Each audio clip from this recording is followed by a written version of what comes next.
Oi, gente, tudo bem com vocês? Um beijo. Hoje eu vim aqui falar com vocês sobre o autismo, que hoje é o dia da conscientização sobre o autismo. E nós viemos falar um pouco dos sintomas da Isabelle. Quem não sabe, eu tenho uma filha de 16 anos que foi diagnosticada com autismo aos 14 anos. E eu já gravei um vídeo aqui no canal sobre isso, né, de quando a gente descobriu. Mas muita gente me pergunta ainda quais foram os sintomas, o que fez a gente desconfiar, como foi a trajetória até aqui. E dessa vez eu trouxe o Leandro, porque o Leandro ele é muito melhor com datas, com a idade dela. E outra, quando ela era pequenininha, era ele que ficava mais com ela, era ele que corria atrás de tudo com ela. Então, assim, ele tem mais bagagem para falar para vocês sobre os sintomas dela. E aí, turma, galera, pessoas, seguidores. Da Isabelle foi o seguinte: desde pequenininha, quando a gente ia em eventos, mais pessoas, por exemplo, a igreja, e ela não conseguia ficar parada em momento algum. Ela, assim, fugia do normal de uma criança, né? Então, assim, às vezes você, uma direção e ela não obedecia de jeito nenhum. Tanto que as diáconos da igreja lá, na hora que a gente chegava na igreja, até falavam: nossa, chegou aquela menina. Foi até isso que foi um dos motivos que fez a gente mudar de igreja, porque se a igreja tem que ser acolhedora, né, temos que aprender a lidar com a diversidade, com todo tipo de pessoas, né, e assim como Jesus, abraçar, né, as pessoas para que o máximo de pessoas sejam salvas. Voltando a Isabelle, ela desde pequena já passou por fono, porque ela tinha dificuldade de falar. O primeiro sintoma foi esse: ela não falava direito. As únicas pessoas que entendiam o que ela falava era a Fran e a minha mãe. Entendia o que ela falava, eu não entendia nada do que ela falava. Ela falava muito enrolada, imitava umas palavras, invertia as sílabas. Ficou mais marcado pra gente a palavra copo, né, que ela falava pouco, mas demorou muito tempo. Corpo ela falava porco, mas muito tempo mesmo. E não era de graça, tipo assim, de fazer gracinha, né? Era algo que era dela, ela falava errado mesmo. E aí ela passou por fono. Aí, quando ela foi pro jardim, já falaram pra gente procurar uma ajuda com um psicólogo, que achavam que ela tinha TDAH, né? A escola já esse pré-diagnóstico pronto, achavam que ela tinha isso. Então, quando ela foi pra psicóloga, foi falado sobre isso aí. Ela tinha provavelmente um TDAH, então foram fazendo em cima disso aí. E todos os dias que eu chegava na escola, o professor chamava eu para conversar, falando que a Isabelle tinha feito isso, feito aquilo. Mas o mais chocante foi um dia que ela desapareceu na escola. Ela ficou mais de 2 horas desaparecida dentro da escola. Saiu pro intervalo, não voltava, e a professora já era uma professora de idade, né? E preocupada. Aí, de repente, a Isabelle apareceu e falou assim: achou! Ela tava brincando de esconde-esconde na cabeça dela. Ela tava brincando de esconde-esconde com professores ali e tal. E aí, eu era muito enérgico com ela. Os dois na franja geralmente conversava mais. Eu já era mais pai raiz, não tenho vergonha de falar isso, que eu pegava mesmo, dava umas varadinhas nela, né, chinelada havaiana, achando que aquilo lá ela era desobediente, que ela tava fazendo de propósito. Eu ficava irado mesmo com isso. E porque eu sempre falei pra Fran, uma coisa que eu não gosto é de estar em público e passar vergonha, porque na escola, quando eu era criança, tudo sofria bullying. Hoje em dia falam-se muito sobre bullying, né? Naquela época ninguém falava isso aí. Então eu passava vergonha, então isso aí eu criei na minha cabeça que não queria passar vergonha, e com ela eu passava vergonha por esses motivos, né? Pegava muito no pé dela, muito mesmo, tadinha. Até um dia conversei com ela, falei assim, que eu não sei se foi bom o diagnóstico dela ser mais tardio ou não, porque de certa maneira, como a gente não tinha um diagnóstico batido mesmo, só esse do TDAH, que até depois a gente procurou uma nova opinião, uma amiga nossa que era psicóloga da igreja mesmo, ela era formada e ela era da igreja, então a gente deu uma opinião cristã sobre a Isabelle. E aí a Isabelle tomava Ritalina. Ela tomou Ritalina dos 7 anos, dos 6 anos até os 8 anos, foram 2 anos, e aí ela fazendo a terapia durante esses anos aí, viu que ela não tinha TDAH, então foi cortando aos poucos a Ritalina. Ela, quando tava tomando Ritalina, é um remédio excelente para quem quer pegar uma criança que você acha que não é comportada e transformar numa criança comportada, porque a criança vira um robô, só que ela perde totalmente a criatividade, ela se torna realmente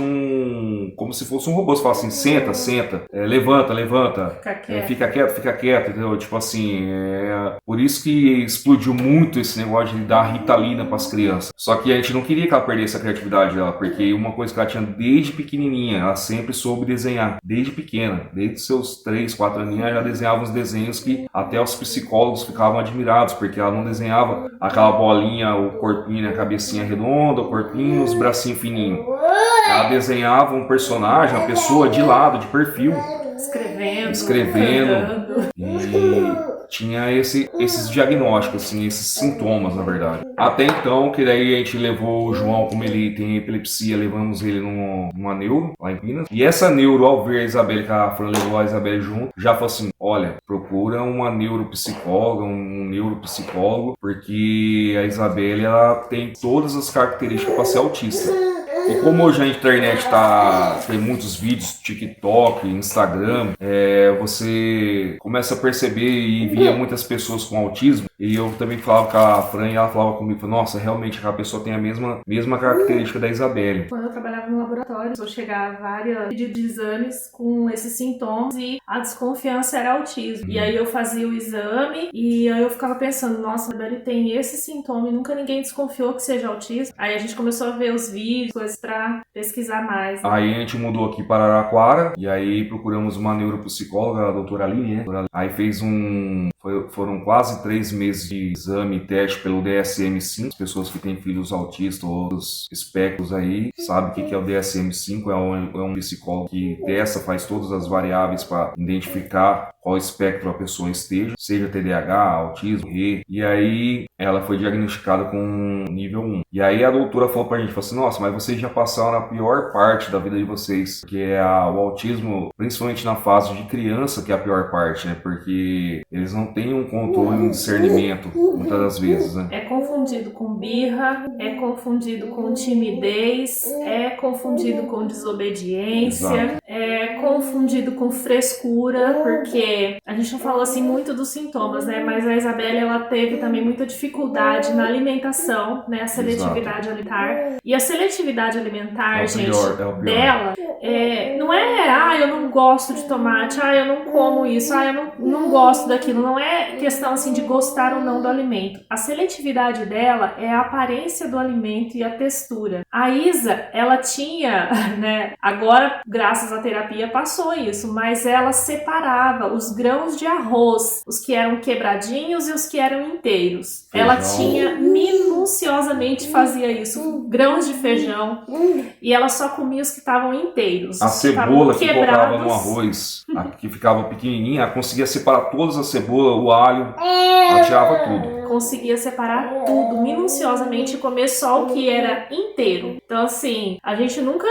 tinha nem desconfiado disso. A gente achava que falava, seletividade alimentar seria criança que não come nada, né? E ela realmente, ela quase não comia nada. Eu vivia falando com o Leandro que o que sustentava ela era Deus e leite. E aí teve uma situação bem chata que aconteceu quando a minha irmã casou, veio um pessoal em casa e pousou em casa, que são padrinhos nossos de casamento. E nessa época a Isabelle aparentemente estava comendo bem. A Fran ficou até orgulhosa. Nossa, você tá comendo bem, filha. E aí tava ficando feliz com ela. Fazia uns 6 meses que ela tava comendo bem. Comendo bem. Aí esse casal de primos nossos foram embora. Que a Fran tinha feito uma faxina na casa, tudo. A casa tava cheirosa. No dia seguinte que eles foram embora, a casa começou com um fedor assim que era inexplicável. Que ela limpava e aquele cheiro ruim. E começou a aparecer bichinhos, bigatos. Né? E aparecia e tirava, aparecia e tirava. E ela chorando, falou assim, Leandro, não sei o que tá acontecendo. Tá aparecendo esses bigatos aqui e tal. Já limpei tudo. A casa. Aí eu não lembro se foi ela ou se foi eu que olhou embaixo da mesa. Foi você. Você falou, olha embaixo da mesa. Eu arrastei a mesa e falei, não tem nada. Aí você falou, vira a mesa. Aí eu falei, eu não consigo virar a mesa. Aí ele veio e virou a mesa.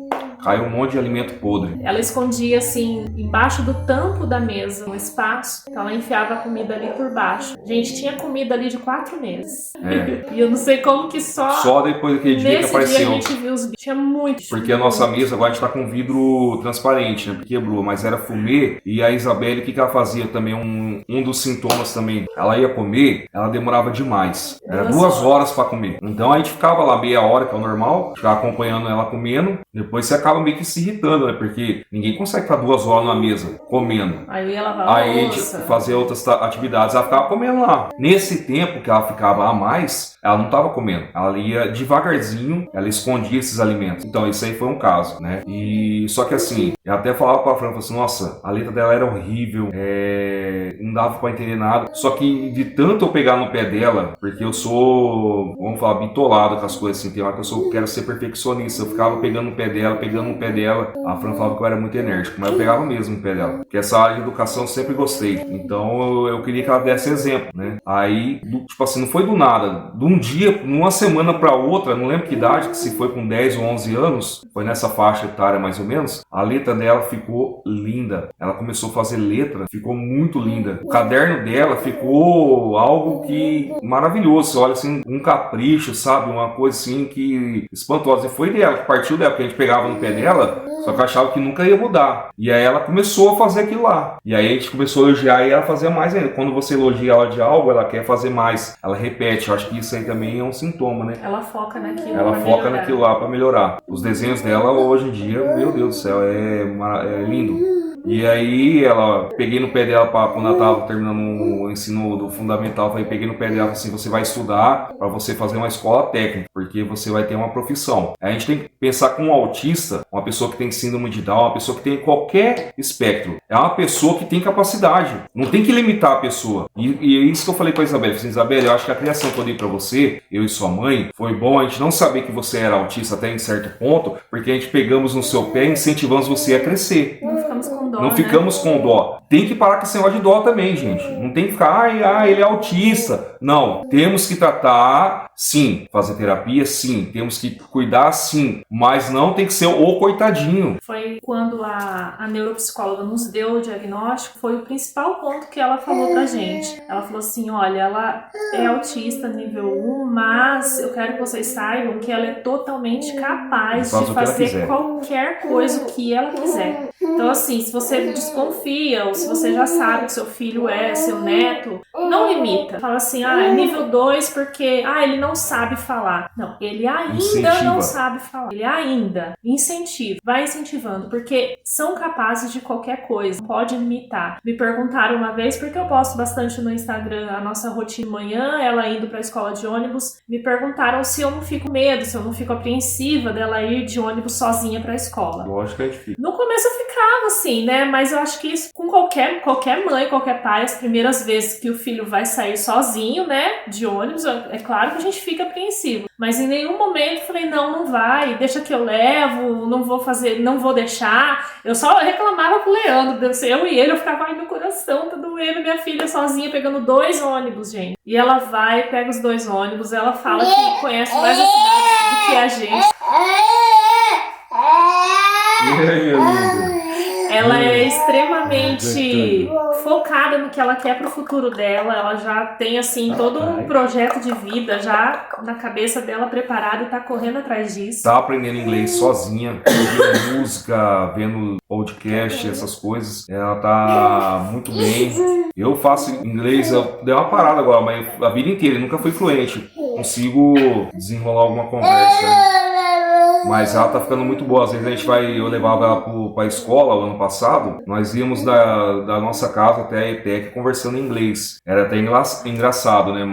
E ela aprendeu sozinha, tá fazendo sozinha, porque ela fez curso de espanhol pelo estado, né? Mas de inglês ela nunca fez. E ela tá aprendendo. Linguagem de programação, ela tá aprendendo muito bem. Ela é eu acho que se não for a melhor, uma das melhores da sala, em questão de linguagem de programação. E ela tá desenvolvendo. Ela tem na ideia dela que ela quer trabalhar com animação. Por isso até que eu falei para ela fazer esse curso técnico de informática, para ter uma base, como funciona a área de computação. E ela gostou demais. Tem ideia de mudar de país. Ela quer morar fora. E eu incentivo ela pra caramba. A Fran fica com medo, eu não. Não, eu tenho medo normal de mãe, mas que eu não queira que ela vá, eu vou segurar ela, vou impedir ela de uma insegurança de mãe, que a gente fica meio assim, mas por isso que a gente tenta incentivar ela a ser independente. A questão do tratamento, gente, ela não toma medicação nenhuma, ela não tem necessidade, mas é terapia, ela tem que fazer terapia pra sempre, né, pra trabalhar umas questões dela, que vem melhorando. A principal dificuldade dela agora, na adolescência, é a interação social. né? Aqui em Araraquara, graças a Deus, ela tem muitos amigos, né? Ela tem conseguido fazer amizade, tem se desenvolvido melhor nessa questão. Eu creio que também é por conta da terapia, né? Que tá ajudando. Então, ela tem os amigos. Antigamente, a dificuldade dela, antes do diagnóstico, antes do tratamento correto, ela não guardava nome de ninguém. Ela não sabia o nome de professores, ela não sabia, ela tinha, eu tenho uma melhor amiga, mas ela não sabia o nome da melhor amiga. Então, assim, ela tinha essa grande dificuldade. Hoje ela já sabe o nome de todo mundo, já consegue falar pra mim, olha, a tia da portaria chama tal, fala os nomes, né? Ela consegue mais interagir mais com as pessoas, entrar no assunto, porque a dificuldade dela é manter o assunto. Às vezes as pessoas estão falando sobre um filme e ela começa a falar sobre o que aconteceu 3 dias atrás, que não tem nada a ver com o filme que estão falando, entendeu? É mais ou menos isso. E também coisas assim com ironia, linguagem figurada, às vezes ela não entende ainda, né? Você tem que explicar bem, né, as coisas na entrelinha, ela não entende. Quando você fala algo que é com ironia ou então uma linguagem figurada mesmo, ela não entende. Você tem que explicar para ela o que significa. Mas isso aí também é tranquilo, não é nada demais.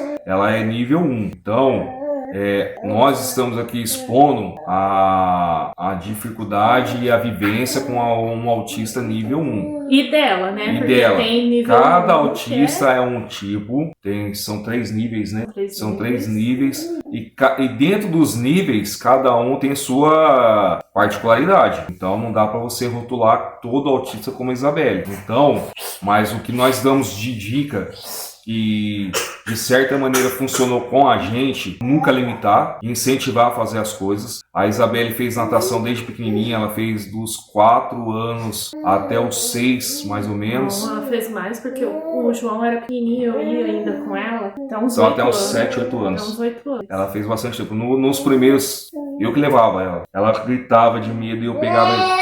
Eu ficava bravo com ela. Falava, não, você tem que fazer, a gente tá pagando. Falava mesmo. E aí ela chorava. Aí ela perdeu o medo da piscina. Aí ela começou a fazer. Aí depois eu tive que tratar com ela com outra coisa. O que ela queria? Chegava lá, tinha... As crianças era por tamanho, né? Entrava o menorzinho, do menorzinho pro maior. E a Isabelle naquela época, ela era as menininhas do meio. E ela queria ir na frente. E ela sempre corria na frente. E aí eu tinha que pegar no pé dela. Falei assim, não, você tem que esperar, tem a ordem na fila. Então essa questão de ordem também, tivemos que trabalhar muito com ela. Ela sempre queria ser a primeira. Mas isso é normal de uma criança também, porque o João não é, a gente acredita que não seja autista. Também fica nessa disputa de querer ser o primeiro. É isso, gente. Hoje é o dia da conscientização sobre o autismo. Muitas crianças hoje em dia estão sendo diagnosticadas com autismo. Até porque é algo que está sendo divulgado mais, né? Os planos de saúde estão sendo obrigados a darem suporte às famílias referente a isso. Antigamente eu acredito que não tinha muito esse suporte, né? E tem que correr atrás dos seus direitos mesmo, porque é um direito. Você tem o direito de ir ter a terapia pelo seu convênio médico. Você tem o direito de ter um diagnóstico, né, do neurologista para o seu filho, né? E tem que acompanhar, porque a terapia, eu imagino que é o que é mais eficaz do que medicação, porque um psicólogo, ele sabe como conversar com a criança que é autista, como que ele consegue entrar naquele mundo, porque o autista tem o mundo dele, né? Ele enxerga o mundo de maneira diferente da gente. Então, nada melhor que um profissional para lidar com essa situação e para aconselhar os pais também, porque muitas vezes a gente não tem a receita do bolo, né? A gente está falando aqui, nós estamos falando que nós vivemos com a Isabelle. Se você desconfia que o seu filho, que o seu neto possa ter, vai atrás, não fica com medo de procurar ajuda, de chegar no médico e já falar, eu desconfio que seja autismo, porque como nós íamos com a Isabelle, a gente não fazia ideia do que seria, eles ficaram também sem norte, procurando coisa aqui, procurando coisa ali, e ninguém, pelo menos na época, né, hoje em dia pode que esteja mais normal, né, mas ninguém falava de autismo, ninguém desconfiou de autismo para pesquisar isso nela. Então você já chega na ponta da língua, olha, eu desconfio que seja autismo, tá? E se você for pesquisar os sintomas, são muito diferentes, tá? Por exemplo, não olhar nos olhos. A Isabelle sempre olhou nos nossos olhos, sempre, ela nunca teve dificuldade de olhar.